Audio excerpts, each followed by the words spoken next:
For acid reflux, you need to attend to the lymphatic system in the GI tract. Basically, it's systemic acidosis, and you have lymphatic stagnation in the whole body. But your weakness is your GI tract. So you need to cleanse that up and remove those acids that are causing the burn. Heartburn, acid reflux, gastritis, all the same. Okay, so work on your kidney filtration. I can't stress that enough. Work on your lymphatic system and get all those acids out of the system. If you do so, the acid reflux will go away. It won't come back again. Okay, so I'll be on 2 different kidney formulas: the kidney tea and adrenal gland formula, bowel strength tincture, endocrine tincture, and extra herbs for your liver, your pancreas, and your gallbladder. Clean that all that up.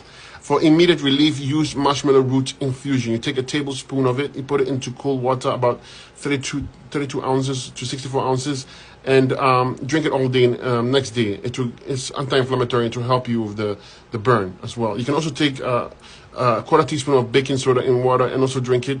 However, don't overdo that because it tends to make the pancreas weak. Okay, and then also you can also use slippery elm is fantastic for that, as well as aloe vera shots.